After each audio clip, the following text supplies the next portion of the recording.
سید اقرار الحسن year Y کے مشہور پروگرام سرعام کے میزبان ہیں۔ اس پروگرام میں معاشرے میں موجود مختلف برائیوں اور جرائم پیشہ افراد کو بے نقاب کیا جاتا ہے، اور اقرار الحسن اپنے نڈر، بے باک اور جارحانہ انداز کی وجہ سے لوگوں میں کافی مقبول ہیں۔ پروگرام سرعام کے آن ایئر جانے کے پہلے دن سے لے کر آج تک سید اقرار الحسن کئی جرائم پیشہ افراد اور گروہوں کو بے نقاب اور گرفتار کروا چکے ہیں، اور یہی وجہ ہے کہ انہیں اکثر اوقات لائف تھریٹس کا سامنا کرنا پڑتا ہے۔ کئی بار وہ نون لیگ اور پیپلز پارٹی کی حکومت کے ہاتھوں گرفتار بھی ہو چکے ہیں۔ نون لیگ کے دور میں انہوں نے پاکستان ریلوے میں ناقص سیکیورٹی کا پول کھولتے ہوئے مال گاڑی کے ذریعے ممنوع اشیاء کی سمگلنگ کرنے والے گروہوں کو بے نقاب کیا، تو پیپلز پارٹی کے دور میں سندھ اسمبلی میں وہ خود اسلحہ لے کر پہنچ گئے اور اسمبلی کی ناقص سیکیورٹی کا پول کھولا۔ دونوں مرتبہ انہیں پابند سلاسل ہونا پڑا، اور تازہ ترین تھریٹس انہیں اور ان کی ٹیم کو کراچی ہی کے ایک جرائم پیشہ گروہ کی جانب سے آئے ہیں۔ کل پاکستانی سوشل میڈیا پر اقرار الحسن کے ایک ویڈیو پیغام نے تہلکہ مچائے رکھا۔ فیس بک پر اپنے پیغام میں اقرار الحسن کا کہنا تھا کہ ان کی اور ان کی ٹیم سرعام کی جان خطرے میں ہے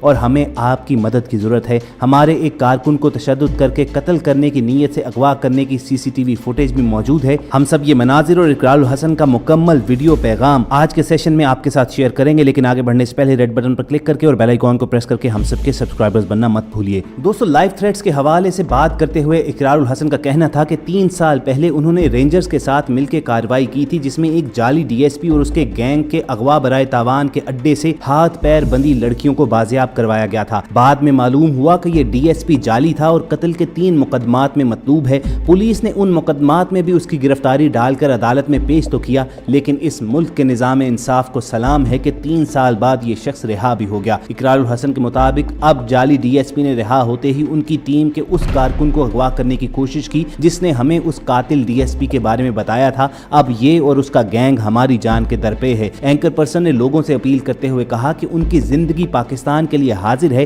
لیکن اس پروگرام کی وجہ سے کسی اور کو نقصان پہنچے یہ ان کے لیے ناقابل قبول ہوگا۔ سو اس شخص کے بارے میں کوئی بھی خبر ہو رینجرز یا پولیس ہیلپ لائن پر اطلاع دیجیے، اور کچھ نہیں تو اس ویڈیو کو فیس بک، واٹس ایپ اور ہر جگہ زیادہ سے زیادہ شیئر کیجیے۔ ہو سکتا ہے کہ یہ کسی ایسے شخص تک پہنچ جائے جو اس قاتل کے بارے میں کچھ جانتا ہو۔ اقرار الحسن کا مزید کیا کہنا تھا ان کے ویڈیو پیغام میں دیکھیے۔ بسم اللہ الرحمن الرحیم۔ میں یہ ویڈیو یہ بات ریکارڈ پر لانے کے لیے بنا رہا ہوں کہ آج کل میں خدا نہ خواستہ مجھے کوئی نقصان پہنچتا ہے، میری ٹیم کے کسی ممبر کو کوئی نقصان پہنچتا ہے، ہمارے کسی ساتھی کی جان جاتی ہے، تو قانون نافذ کرنے والے اداروں کو یہ معلوم ہو کہ اس کے پیچھے کون ہو سکتا ہے۔ ویسے تو 8 سال میں ٹیم سرعام نے جتنے بھی جرائم پیشہ افراد کو بے نقاب کیا، ان میں سے جس کا بھی بس چلے وہ ہمیں گولی مارنے سے کم نہیں کرے گا۔ ہر ایک ہماری جان کا دشمن ہے۔ سوشل میڈیا پر بھی یہ لوگ ان کے ہماری اکثر کیمپینز چلاتے رہتے ہیں، لیکن یہ معاملہ ذرا مختلف اس طرح سے ہے کہ میرے دائیں جانب آپ جس شخص کو دیکھ رہے ہیں، یہ پولیس یونیفارم بھی جعلی ہے، یہ شخص بھی جعلی ڈی ایس پی ہے، اس کی گاڑی پر لگی سرکاری نمبر پلیٹ بھی جعلی ہے، اور یہ اور اس کے جعلی پولیس اہلکاروں کا گینگ اغوا برائے تاوان کا کام کرتا تھا، جسے 3 سال پہلے ٹیم سرعام نے اپنی جان لٹرلی ہتھیلی پر رکھ کر بے نقاب کیا تھا۔ رینجرز کے ساتھ ہم نے کارروائی کی تھی، اس گینگ میں ہمارے لوگ شامل رہے اور اغوا برائے تاوان کی اس کی کارروائیوں کو خفیہ کیمروں پر ریکارڈ کیا، ایسی صورت میں کہ اگر اسے پتہ چل جاتا کہ یہ لوگ ٹیم سرعام کے لوگ ہیں تو وہ اسی وقت انہیں گولی مارتا، گریز نہیں کرتا گولی مارنے سے، کیونکہ انہی کارروائیوں کے دوران جب ہم یہ خفیہ کیمرے پہ ریکارڈنگ کر رہے تھے، اس نے ایک لڑکی کو اغوا کرنے کے دوران مزاحمت پر اسے بے جھجک گولی مار دی تھی، اور پھر بعد ازاں وہ عباسی شہید اسپتال میں زیر علاج بھی رہی تھی۔ 3 سال پہلے جولائی ہی میں ہم نے اس کے خلاف کارروائی کی، رینجرز کے ساتھ انڈا موڑ پر اس کا اغوا برائے تاوان کا جو اڈا تھا اسے بے نقاب کیا۔ وہاں سے 2 لڑکیاں اور ایک شخص ہمیں جن کے ہاتھ اور پیر بندھے ہوئے تھے، لرزتے کانپتے ہوئے وہاں سے بازیاب کروائے ہم نے، اور اس شخص کو رینجرز نے گرفتار کر لیا۔ اس کی گرفتاری کے بعد یہ پتا چلا کہ اس پر قتل کے 3 مقدمات، کم سے کم 3 مقدمات مختلف تھانوں میں درج ہیں۔ ان تھانوں کی پولیس آئی، انٹیروگیٹ کیا اور اس کو گرفتار کر لیا عملی طور پر ان 3 قتل کے مقدمات میں بھی۔ لیکن سبحان اللہ، اللہ اس ملک کے نظام انصاف کو بہتر کرے کہ لوور کورٹ سے تو اس کی بیل خارج ہوتی رہی، لیکن 3 سال بعد ہائی کورٹ سے اس شخص کی ضمانت منظور ہو گئی، اور یہ شخص جو 3 قتل کے مقدمات میں مطلوب تھا، جسے ہم نے ثبوتوں کے ساتھ رینجرز کے ساتھ جا کے بازیاب کروایا تھا، جس وقت رینجرز نے اور ہم نے یہ کارروائی کی اس وقت اس کے اغوا برائے تاوان کے اڈے سے 3 لوگ جن میں 2 لڑکیاں شامل تھیں وہ زنجیروں میں بندھے ہوئے وہاں سے بازیاب ہوئے، لیکن اس کے باوجود یہ شخص معاشرے میں باہر آ گیا، اور باہر آنے کے بعد اس نے کیا کیا، وہ شخص جو ہمارا خیر خواہ تھا، جسے آپ انفارمر بھی کہہ سکتے ہیں، جس نے ہمارے اراکین کو اس کے گینگ میں شامل کروایا تھا، اور وہ بیچارہ اب تک 4 گھر اس کے خوف سے تبدیل کر چکا تھا. اس نے اس کا گھر تلاش کیا، اس کے گھر میں جا کے پستول کے زور پر اسے نیند کی گولیاں کھلائیں، نقاب اڑایا، اپنے دوسرے ساتھی کو اسی ہمارے ساتھی کی چابی دی کہ گاڑی سٹارٹ کرے اور دروازے کے باہر لے آئے، اور اس کو اپارٹمنٹ سے نیچے اتار کر لے کر آیا، اور ارادہ یہ تھا کہ اس کو اغوا کر کے لے کر جائے اپنے اڈے پر اور تشدد کر کے اس کو مارے تاکہ عبرت کا نشان بنا سکے. لیکن اللہ کی کرنی، اللہ کو کچھ اور منظور تھا. سی سی ٹی وی فوٹیج آپ دیکھ سکتے ہیں کہ یہ جیسے ہی وہ نقاب کے ساتھ اس کو لے کے نیچے اترا، وہ گولیوں کا اثر اللہ کی مہربانی سے زائل ہوا، اور ہمارا جو ساتھی تھا وہ وہاں سے بھاگا. یہ اس کے پیچھے بھاگا، لیکن تب تک اس نے پھر ریئلائز کیا کہ اب مجھے اس کا پیچھا نہیں کرنا چاہیے. واپس آیا اور اس کی گاڑی کو لے کر یہ لوگ چلے گئے. اس دن کی ایف آئی آر بھی تھانہ گزری میں اس واقعے کی درج ہے. لیکن اس شخص کے جنون کا عالم آپ یہ دیکھیے کہ یہ بے دھڑک ہو کر گولی چلاتا ہے. اس شخص کو بھی اغوا کرنے آ گیا 3 سال جیل میں رہنے کے باوجود بھی. ہماری جان تو حاضر ہے پاکستان کے لیے، ہمارا خون حاضر ہے ہر وقت پاکستان کے لیے. ہم ہر جگہ سرعام جاتے ہیں، ایونٹس کے اندر لوگوں کے درمیان موجود ہوتے ہیں، ریکارڈنگز کر رہے ہوتے ہیں. یہ زندگی تو حاضر ہے اس کاز کے لیے. لیکن اس بات سے بہت تکلیف ہوگی کہ خدا نخواستہ پروگرام سرعام کی وجہ سے پروگرام سے وابستہ کسی ٹیم ممبر یا کسی خیر خواہ کی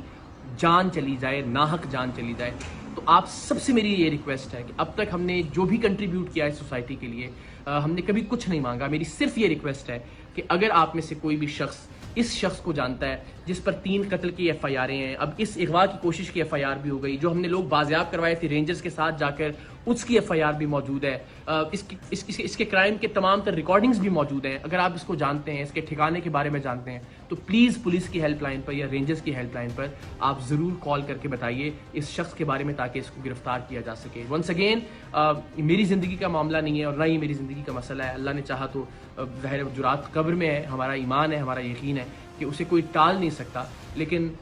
کسی ایسے شخص کی جس نے نیک نیتی کے ساتھ ٹیم سرعام کی مدد کی، یا ٹیم سرعام کی باقی اراکین جو پروڈیوسرز ہیں، ڈائریکٹرز ہیں، ان کو کسی طرح کا نقصان پہنچے، تو یہ بڑا ناقابل تلافی نقصان ہوگا میرے لیے زندگی بھر کے لیے. تو آپ سب سے ریکویسٹ ہے پلیز اس شخص کے بارے میں آپ کوئی بھی انفارمیشن رکھتے ہیں تو آپ شیئر کیجئے. کم سے کم یہ ضرور کیجئے کہ اس ویڈیو کو میکسیمم شیئر کیجئے اپنے واٹس ایپ گروپس میں، سوشل میڈیا پر، تاکہ زیادہ سے زیادہ لوگوں تک یہ پہنچ سکے، اور شاید کسی ایسے شخص تک یہ پہنچ جائے جو اس شخص کے بارے میں، جو جعلی ڈی ایس پی ہے وجی، اس کے بارے میں کوئی معلومات پولیس کو یا رینجرز کو دے سکتا ہو. باقی مجھے، میری ٹیم کو اور خاص طور پر ہمارے ساتھی کو اپنی دعاؤں میں یاد رکھیے. اللہ تعالیٰ پاکستان کا حامی و ناصر ہو. پاکستان زندہ باد. ویورز، اقرار الحسن کی اس اپیل کے بعد سوشل میڈیا پر کافی مکس ریویوز دیکھنے میں آ رہے تھے، جہاں ان کے مخالفین یہ کہہ رہے تھے کہ ان کا پروگرام جو پہلے ہی سٹنٹس پر مبنی ہوتا ہے، جعلی چھاپے مارے جاتے ہیں، تو یہ ان کا ایک اور سٹنٹ ہے صرف پاپولیرٹی اور ہمدردیاں سمیٹنے کے لیے. مگر اس ویڈیو کے کمنٹ سیکشن میں اقرار الحسن کے حق میں بولنے والوں کی تعداد بے شمار تھی. ملک بھر سے لوگ ان کے حق میں بات کر رہے تھے اور انہیں اپنی مکمل حمایت کا یقین دلا رہے تھے. جہاں بہت سے لوگ انہیں مشورہ دے رہے تھے کہ یہ معاملہ عدالت میں لے جانا چاہیے، تو وہیں بہت سے لوگ یہ بھی کہہ رہے تھے کہ اس ویڈیو میں اقرار الحسن نے عدالت اور نظام انصاف ہی پر تنقید کی ہے کہ نظام انصاف ہمارا ایسا ہو چکا ہے کہ ایک مجرم جو 3 قتل کے جرائم میں مطلوب بھی تھا، وہ محض 3 سال کے اندر رہا ہو کر باہر آ چکا ہے اور اب مزید لوگوں کی جان کے درپے ہے. دوستو، یہ فیصلہ ہم عوام کی عدالت میں پیش کرتے ہیں. کمنٹ سیکشن میں آپ ہمیں اپنی رائے سے ضرور آگاہ کیجیے کہ اقرار الحسن کی اس ویڈیو کے بارے میں آپ کا خیال کیا ہے. کیا آپ کی نظر میں اقرار الحسن نے محض پاپولیرٹی اور ہمدردیاں سمیٹنے کے لیے یہ سٹنٹ کیا ہے، یا انہیں واقعی جان کا خطرہ موجود ہے؟ کیا جس طرح پیپلز پارٹی اور نون لیگ ان پر ایک پی ٹی آئی کے حمایتی صحافی ہونے کا الزام لگاتی ہیں، کیا وہ درست ہے، یا اقرار الحسن ایک جینون صحافی ہیں؟ آپ کے جوابات کا کمنٹ سیکشن میں ہمیں انتظار رہے گا. جہاں تک بات ہے اقرار الحسن کی ذات کی، تو ان کی تعریف کرنا، ان پر تنقید کرنا، پسند ناپسند ہر ایک کا ذاتی اختیار تو ضرور ہے، لیکن اقرار الحسن کا ٹریک ریکارڈ ضرور دیکھنا چاہیے. اپنے پروگرام سرعام کے ذریعے انہوں نے لاتعداد مظلوموں کی دادرسی کروائی ہے. ان کے ایسے بے شمار پروگرام آن ایئر ہوئے ہیں جن میں انہوں نے اغوا کی گئی بچیوں کو ان کے گھر والوں تک پہنچایا، کسی یتیم، کسی بیوہ کی زمین پر قبضہ کیے گئے گروپ سے ان کی جان چھڑوائی، کسی جعلی پیر بابا سے کسی کی عزت محفوظ کروائی، تو کہیں مالی غبن اور کرپشن کرنے والے ایک گروہ کو گرفتار کروایا. باقی رہے ان کے سیاسی نظریات، تو اس سے اختلاف ممکن ہے، ہر ایک کو اس کا حق حاصل ہے، لیکن اختلاف کرتے ہوئے بھی تہذیب کے دائرے میں رہنا رہنا چاہیے اور یہی ہماری آپ سے توقعات بھی ہیں. ہم سب کے اس سیشن کا یہیں پر اختتام کرتے ہیں. امید کرتے ہیں کہ ہماری یہ کاوش آپ کو ضرور پسند آئی ہوگی. اظہار پسندیدگی کا بہترین طریقہ یہ ہو سکتا ہے کہ اس ویڈیو کو لائک کر کے آپ فیس بک اور واٹس ایپ کے ذریعے دوسرے لوگوں کے ساتھ شیئر کیجیے اور ایسی ہی تازہ ترین خبروں پر بلاغ تجزیے اور تبصرے حاصل کرنے کے لیے آپ ریڈ بٹن پر کلک کر کے اور بیل آئیکن کو پریس کر کے ہم سب کے سبسکرائبرز بن جائیے. اپنا اور ارد گرد کے لوگوں کا خیال رکھیے اور ہم سب کے ساتھ جڑے رہیے.